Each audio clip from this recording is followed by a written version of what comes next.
Bienvenidos a un episodio más de Alimentos Saludables y su entorno.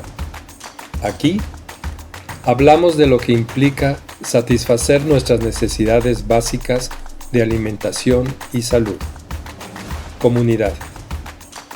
Producción natural. Adquisición y consumo. Y un entorno solidario entre todas las partes participantes. Hola, bienvenidos a este episodio de Alimentos Saludables y su entorno. Hoy hablaré sobre producción, un poco de historia sobre las formas de producir alimentos saludables. Por consecuencia, también hablaré sobre la comida chatarra, o sea, las formas de producir comida chatarra. Te hago una pregunta. ¿Cuál es la diferencia entre la producción de alimentos basada en la naturaleza y la producción sintética? Evidentemente, también llega la pregunta, ¿cuál es la consecuencia de consumir estos alimentos basados en la naturaleza y aquellos producidos de manera sintética? Como introducción a este podcast, te platico un resumen de los temas que abordaremos a lo largo de este podcast. ¿Qué es la agricultura? ¿Cómo ésta cambió el estilo de vida de las comunidades humanas ancestrales? Hay que recordar que la agricultura, el inicio de la agricultura se data en alrededor de hace unos 10,000 años. La importancia de los cereales y las leguminosas, tanto en nuestra dieta como en la agricultura. Prácticamente como pasa en el campo, pasa en nuestra alimentación.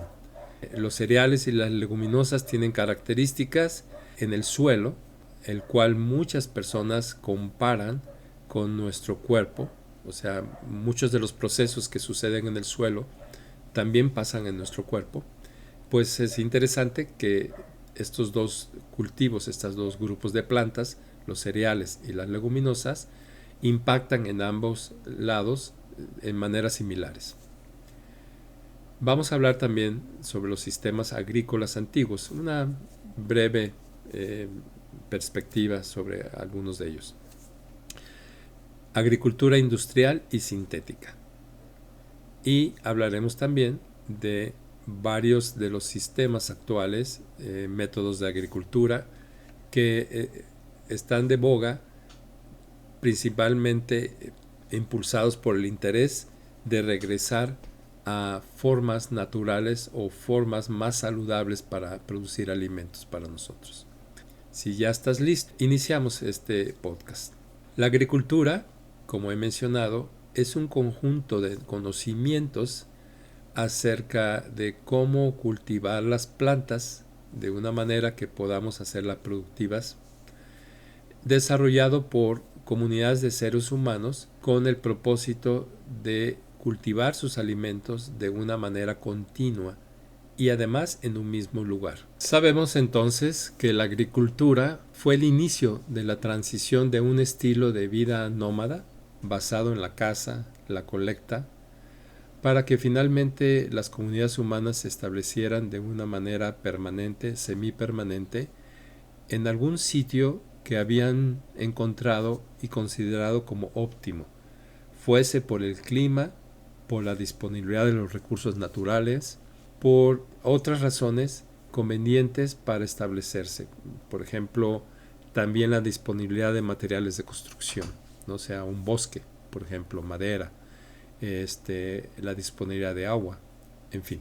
Con el tiempo, estas comunidades humanas lograron obtener conocimientos que fortalecieron esa intención de asentarse. La mayoría de estas comunidades agrícolas centraron esa actividad en el cultivo de plantas leguminosas y cereales. ¿Por qué? Bueno, vamos a observar estas plantas y esto nos llevará a entenderlo. Uno de los principales nutrientes para el ser humano es la proteína, sea esta de origen animal o vegetal. Las proteínas se construyen a partir de aminoácidos, de los cuales hoy en día los estudiosos nos indican que hay 9 que consideramos esenciales.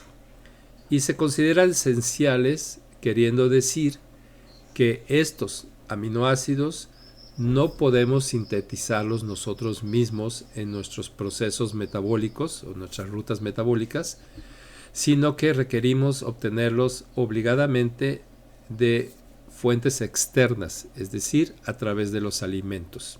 Existen otros aminoácidos, alrededor de unos 11 más, son considerados no esenciales. Estos, el cuerpo sí los puede sintetizar, los puede obtener. De la carne animal y derivados de ella, obtenemos proteínas completas, ya construidas. De las plantas, con unas pocas excepciones, solo obtendríamos parcialmente esas proteínas, ya que esas plantas solo contienen algunos de los 9 aminoácidos esenciales. Así que tendríamos que buscar en otras plantas que contengan los otros aminoácidos esenciales que faltaron para complementar.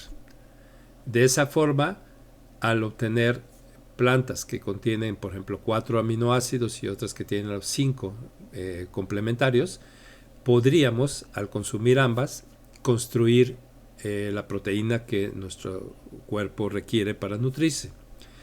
La combinación más común de estas plantas son los cereales con las leguminosas. Así lo hacían en la antigüedad culturas antiguas, por ejemplo en Mesoamérica. La combinación es maíz, que es el cereal, con frijol, que es la leguminosa. Ambas complementan y suman los 9 aminoácidos esenciales, y quienes consumen estos alimentos, esta combinación, obtienen la proteína que se requiere. Así, por ejemplo, tortillas con frijol. Esa es la manera más común. O dentro de nuestra gastronomía hay muchísimas variables de esas mezclas. En Asia, lo que se acostumbra es el arroz con la soya. Todo lo que es China, Oriente, por ejemplo, Japón, pues ellos consumen arroz con soya, diferentes formas de soya. Lo que es interesante que allá fermentan la soya. Esa soya fermentada constituye un extraordinario alimento. La soya, que luego se industrializa en Occidente, tiene problemas. Esa industrialización no logra neutralizar un elemento que la fermentación sí hace, y por lo tanto no tiene el mismo efecto nutricional que sí tiene en Asia, porque pues evidentemente ya se ha consumido desde hace miles de años. En Oriente Medio, en la zona de los países árabes, allá la combinación se basa en trigo con garbanzo. Entonces tienes el hummus y tienes el pan pita, por ejemplo, que es parte de la dieta de ellos. En Europa se acostumbró el centeno con diferentes leguminosas, garbanzo, haba, chícharos, alubias. Combinación es la misma, un cereal con leguminosa. En la India se utiliza la lenteja con el arroz. Hay otras variables también, tienen diferentes frijoles que se acostumbran mucho también por aquellos rumbos en aquel país. Pero vemos que estas eran culturas de grandes poblaciones. Evidentemente la carne era insuficiente para poder nutrir a toda la población. En cambio, el cultivo de estas dos tipos de plantas, las cereales y las leguminosas, permitió que estas civilizaciones se desarrollasen y sostuviesen nutricionalmente a su población. Los conocimientos desarrollados para la práctica de la agricultura cambiaron según las zonas geográficas, la disponibilidad de recursos, topografía del terreno. Por ejemplo, en la zona de Mesoamérica, en nuestro país, en tiempos prehispánicos, se acostumbraba sembrar en la selva una sola vez. Se limpiaba la selva, se cortaba, se quemaba y luego se sembraba. Al cosechar, se acostumbraba a no repetir en el mismo lugar, sino que se movían de lugar. Este sistema se conoció como roza, tumba y quema. La ventaja es que le daban oportunidad a la selva de recuperarse y de recuperar sus nutrientes, después de un par de años ya ni notaban que en ese lugar se había destruido o tumbado la selva para poder sembrar. En la zona maya las prácticas eran un poco diferentes, no eran tanto en montañas o en laderas, sino que en las zonas más planas, como por ejemplo áreas de Campeche, había parcelas, pero en medio de estas parcelas había unos corredores biodiversos que ellos le llamaban tolches. En estos corredores biodiversos existían árboles para las maderas, pero también había plantas comestibles o plantas que tenían diferentes usos para las comunidades. Estos corredores de alguna manera amortiguaban el impacto que podría tener el cultivo de estas parcelas e inclusive ayudaban hasta en el control de plagas, porque ahí existía una serie de depredadores en estos corredores biodiversos que ayudaban a controlar en las parcelas las plagas posibles que se acercasen a los cultivos de ellos. Esto aún se practica en unas zonas de reservas en Campeche donde se está aún utilizando estos corredores.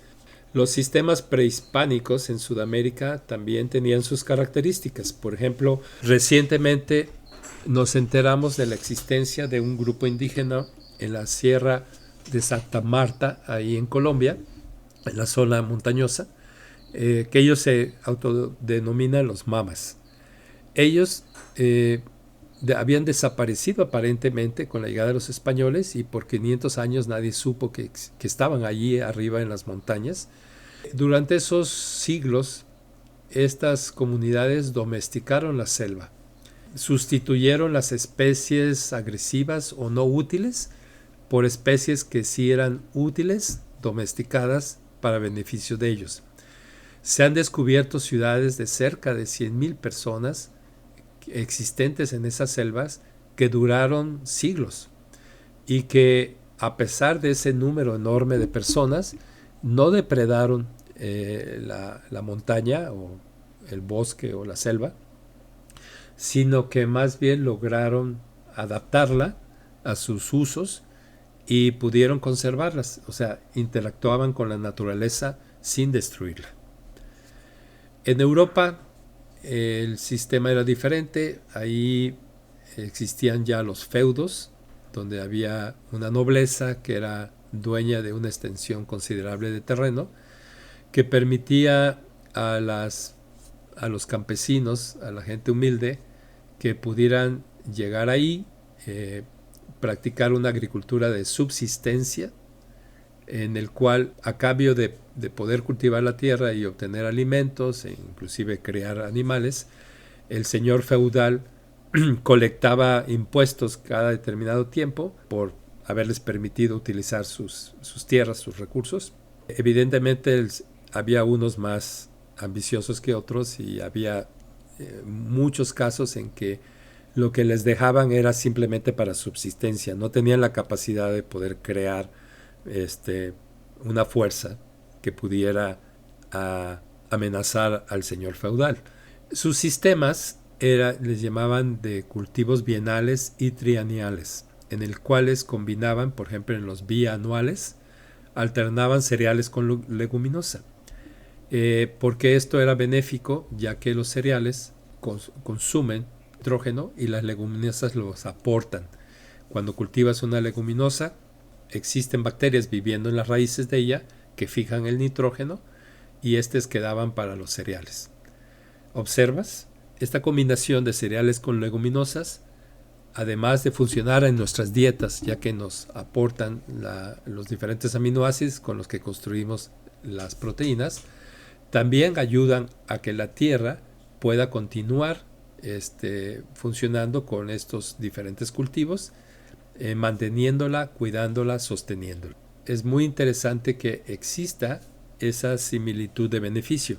Bien, entonces todas estas prácticas de agricultura se basaban en la naturaleza, en los recursos de la naturaleza, en la utilización del agua, por ejemplo, para irrigar los cultivos en tiempos en que no llovía, y repetían, copiaban lo que sucedía en la naturaleza que ellos habían observado, como este intercambio de cereales con leguminosas. Pero también podemos ver que en algún momento, ya más adelante en la evolución humana, por ahí de el comienzo de la revolución industrial, se empieza a darle más énfasis en aquellas prácticas de producción agrícola y domesticación de las plantas y de los animales que pudiesen ser más productivas.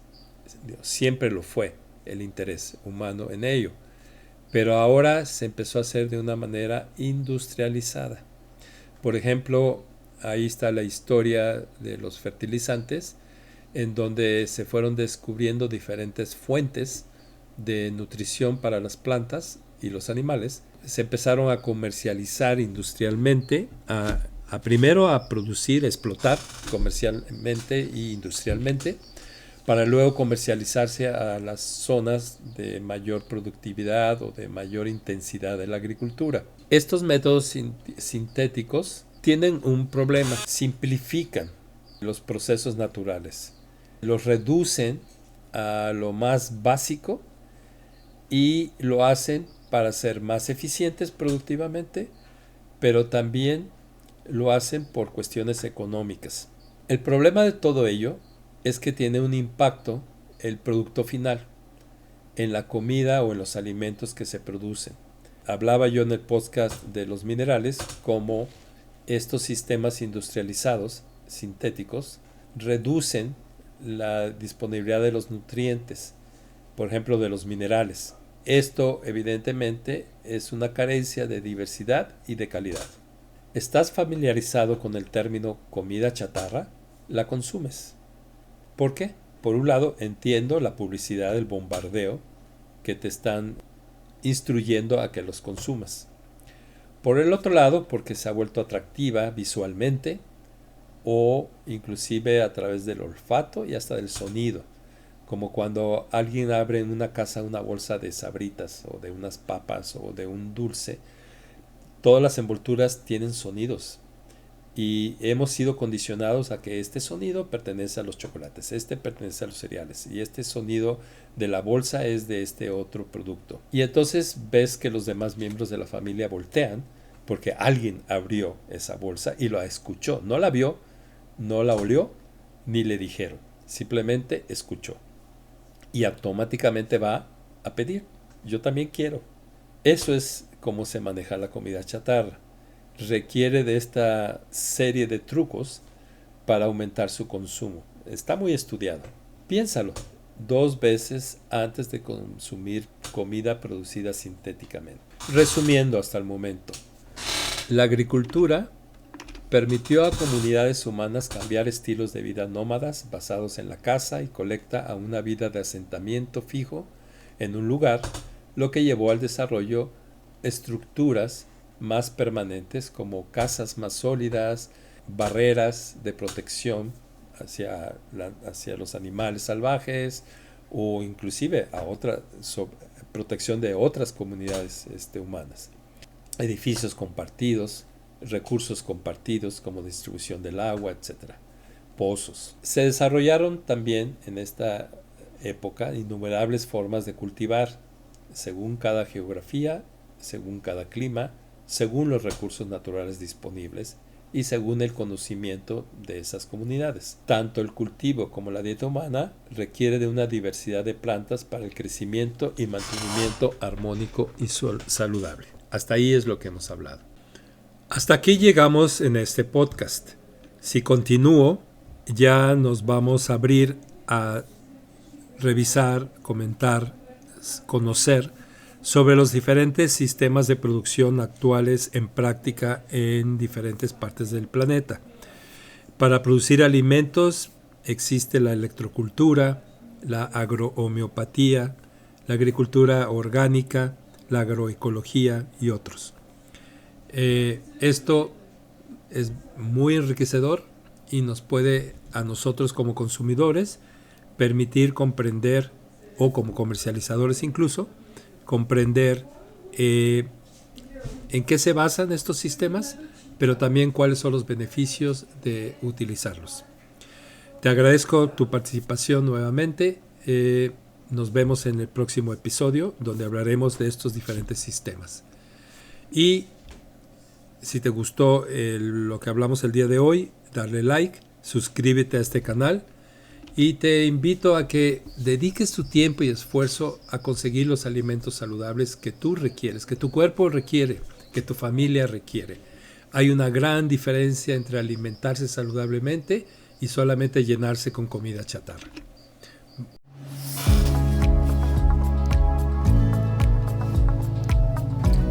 Escúchanos nuevamente el próximo lunes a las 9 a.m.